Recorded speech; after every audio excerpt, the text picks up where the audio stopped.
Wabarakatuh. Nama budaya salam kebajikan. Terima kasih atas waktu dan kesempatan yang sudah diberikan.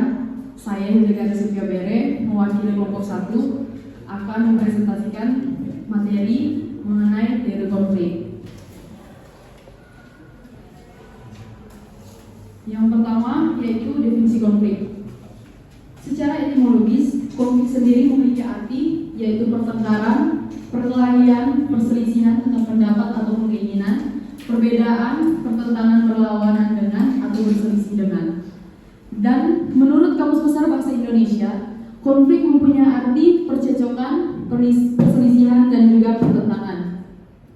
Kamus Sosiologi Konflik bermakna the overt struggle between individuals or groups within a society or between nation states.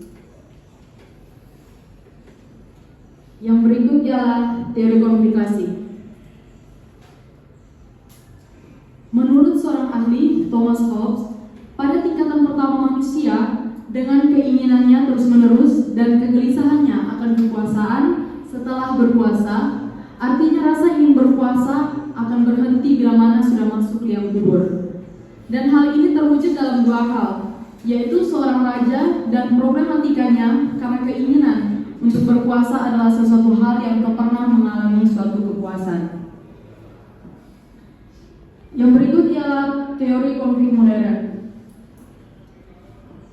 Menurut seorang ahli, Lewis Althusser, konflik dapat merupakan proses yang bersifat instrumental dalam pembentukan, penyatuan, dan pemeliharaan struktur sosial. Konflik dapat menempatkan dan menjaga garis batas antara dua atau lebih kelompok. Dan konflik sendiri dengan konflik lain dapat memperkuat kembali identitas kelompok, di mana konflik tersebut dapat melindunginya agar tidak lebur ke dalam dunia sosial sekelilingnya.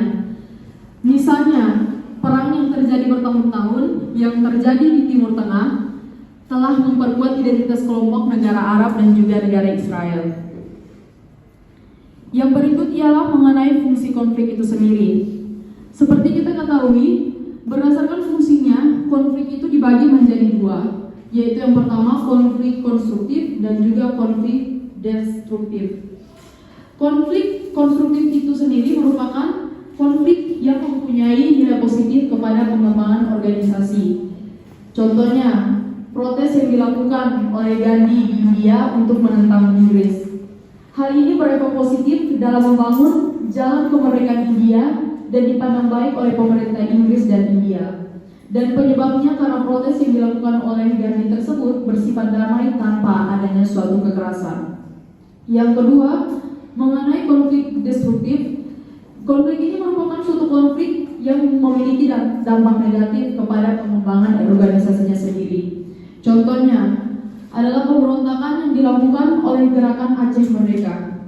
Hal ini membuat orang Indonesia memberikan label buruk terhadap gerakan Aceh Merdeka sendiri sebagai gerakan separatisme, bukan lebih ke kesenjangan sosial ekonomi yang dihadapi oleh masyarakat Aceh.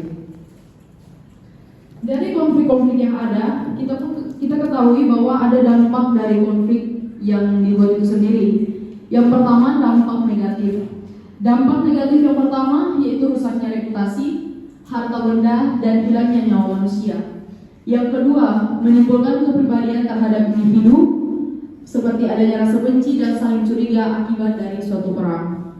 Yang ketiga, terdapat demoniasi, penaklukan yang terjadi pada salah satu pihak yang terlibat dalam suatu konflik. Yang terakhir, keretakan hubungan antara anggota kelompok. Selain itu, adapun dampak positifnya sendiri, yaitu yang pertama, adanya penyesuaian kembali norma dan nilai yang disertai dengan hubungan sosial dalam kelompok yang bersangkutan. Yang kedua, membantu menghidupkan kembali norma lama dan menciptakan suatu norma yang baru. Dan yang terakhir yaitu meningkatkan solidaritas sesama anggota kelompok. Sekian yang dapat saya presentasikan dari kelompok 1 mengenai teori konflik. Selanjutnya saya kembalikan kepada kelompok 2, saya berikan kepada kelompok 2 yang akan mempresentasikan materinya mengenai pendekatan konflik. Terima kasih.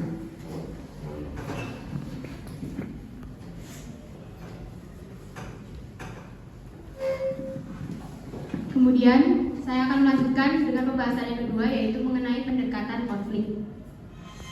Pendekatan konflik adalah suatu pendekatan yang berorientasi pada proses yang mengarah ke dalam bentuk komunikasi dari para pelaku konflik dan pihak ketiga, dan bagaimana mereka mempengaruhi interpretasi dan kepentingan.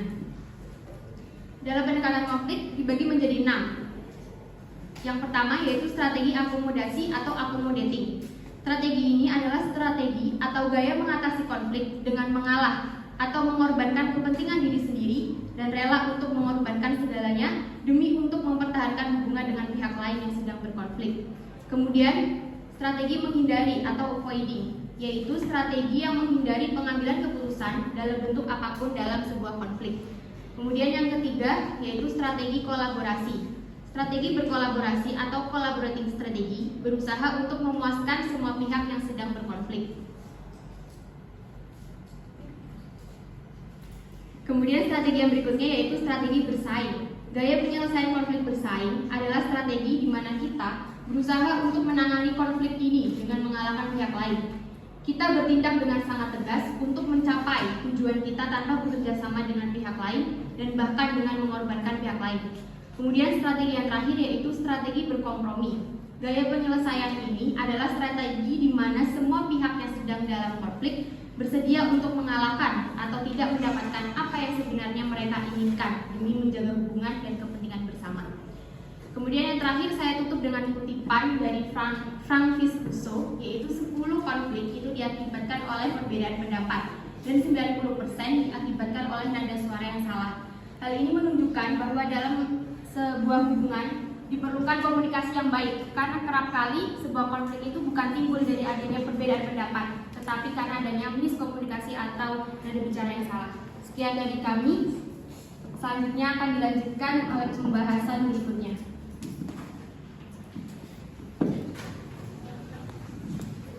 Baik, mohon izin Bapak dosen, mohon izin rekan-rekan, izin untuk menjelaskan tentang materi pengelolaan konflik.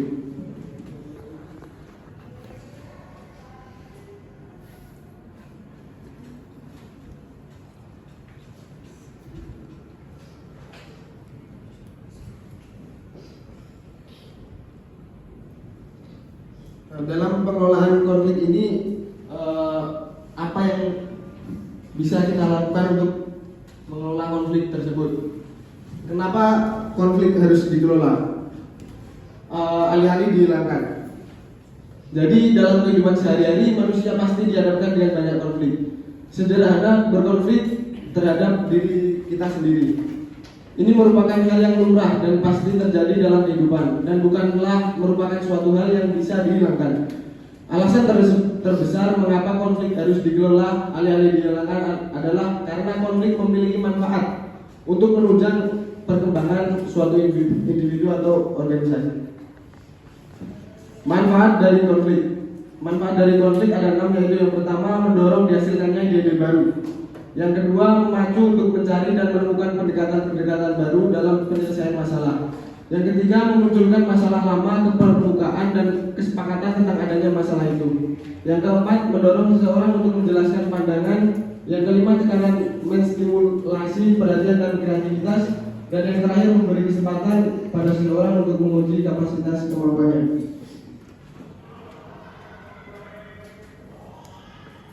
Metode untuk mengelola konflik. Metode untuk mengelola konflik ada 3. Yang pertama, merangsang konflik. Contoh dari merangsang konflik yang paling mudah dimengerti adalah untuk mendorong persaingan antara kita dengan cara memberi bonus atau penghargaan untuk memicu persaingan tersebut. Metode yang kedua yaitu mengurangi konflik. Contoh yang paling mudah dimengerti untuk menggunakan metode ini adalah melakukan penghindaran. Jadi bersikap seolah-olah tidak ada konflik atau mengulur waktu sampai memperoleh informasi yang cukup. Metode yang ketiga yaitu menyelesaikan konflik. Jika konflik sudah terjadi, maka metode ini yang bakal dipakai, yaitu menyelesaikan konflik. Menyelesaikan konflik Contohnya yaitu melakukan kompromi, melakukan pengorbanan, meyakinkan masing-masing pihak yang bertikai untuk sama-sama mengorbankan suatu kepentingan, yaitu bisa jadi pemisahan, integrasi, kemudian atau penggunaan peraturan. Untuk yang selanjutnya saya akan menjelaskan tentang grafik produktivitas dan tingkat konflik. Ketika kita membaca grafik ini, maka konflik tidak selalu menimbulkan dampak buruk. Konflik juga bisa meningkatkan produktivitas kita. Yang pertama, ketika tingkat konflik masih rendah, maka produktivitas kita juga rendah. Jika tingkat konflik itu baik dan berbanding lurus dengan produktivitas, maka produktivitas yang dihasilkan juga baik, yaitu ada suatu titik yang tingkat konfliknya baik dan akan produktivitasnya juga baik. Dan yang terakhir yaitu ketika tingkat konflik itu terlalu tinggi, mengakibatkan produktivitas menurun lagi. Jadi kesimpulannya adalah ketika konflik itu tidak harus dihindari. Jadi kita bisa membangun produktivitas kita dengan cara memberikan konflik yang pas. Misal contohnya kita mempunyai perbedaan pendapat. Contoh yang akan saya berikan yaitu misalnya kemarin saya mengkritik pemerintah. Misal ada teman saya yang tidak setuju. Kita ini sebagai PNS kok. Nah, bagaimana konflik perbedaan pendapat antara saya ini bisa baik? Yaitu dengan cara difasilitasi. Difasilitasi misalnya seperti diadakan debat dengan hadiah dengan tema tersebut. Nah, itu juga akan menjadi konflik yang baik dan meningkatkan produktivitas. Jadi seperti itu cara pengelolaan konflik. Jadi kesimpulan dari pengelolaan konflik ini adalah konflik itu tidak harus dihindari. Konflik bisa diciptakan untuk membangun produktivitas kita. Seperti itu. Terima kasih.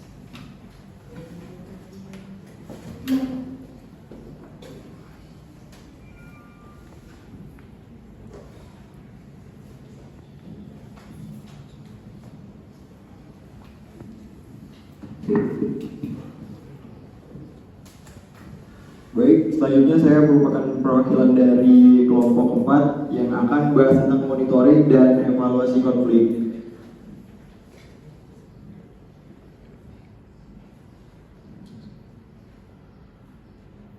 Monitoring dan evaluasi pengelolaan konflik berdasarkan atas beberapa asumsi, yakni adanya sasaran program pengelolaan konflik yang jelas, target dan indikator, serta basis yang mengandung data mutakhir yang berkaitan dengan perkembangan situasi dan eskalasi konflik, serta hasil dari kegiatan mengelola konflik.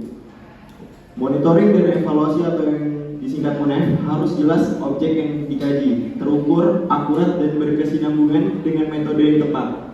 MONEF sangat penting dalam upaya merekam temuan, inovasi, hasil, dan praktik untuk disebarluaskan antara dimanfaatkan para pihak sebagai dasar perayaan keberhasilan sebuah resolusi.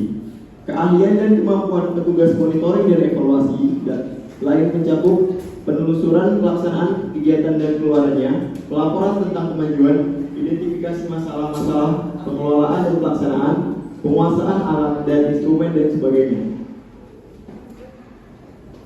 Dalam monitoring dan evaluasi ada 3 faktor. Yang pertama, efisiensi menyatakan bahwa masukan ke dalam pekerjaan sesuai dengan keluarannya.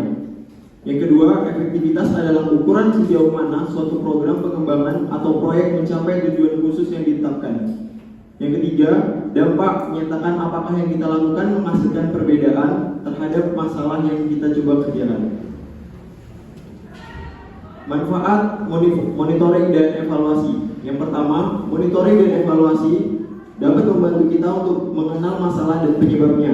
Yang kedua, menyarankan solusi yang mungkin terhadap masalah. Yang ketiga, memunculkan pertanyaan tentang asumsi dan strategi. Yang keempat, mendorong kita untuk merenungkan di mana kita sedang berjalan dan bagaimana kita mencapainya. Yang kelima, memberikan informasi dan wawasan. Yang keenam, membangkitkan kita untuk bertindak berdasarkan informasi dari wawasan itu. Yang ketujuh atau yang terakhir, meningkatkan kemungkinan bahwa kita akan membuat suatu perbedaan perkembangan yang positif. Kesimpulan dari materi monitoring dan evaluasi yang pertama, monitoring adalah kumpulan informasi secara sistematik dan analisisnya selama suatu proyek berjalan. Yang kedua, evaluasi adalah perbandingan dampak proyek yang nyata terhadap rencana strategis yang disetujui. Yang ketiga, monitoring dan evaluasi penting dalam manajemen konflik, berupa pengumpulan informasi terhadap suatu konflik, dan evaluasi dapat menilai dampak baik itu negatif atau positif dari konflik tersebut terhadap suatu organisasi. Monitoring juga menilai sebagai efektif solusi yang digunakan dalam penyelesaian konflik. Berakhirnya materi dari saya, dengan harapan rekan-rekan dapat memahami dan mengaplikasikan manajemen konflik dalam kehidupan sehari-hari. Sekian dari kami. Wassalamualaikum warahmatullahi wabarakatuh.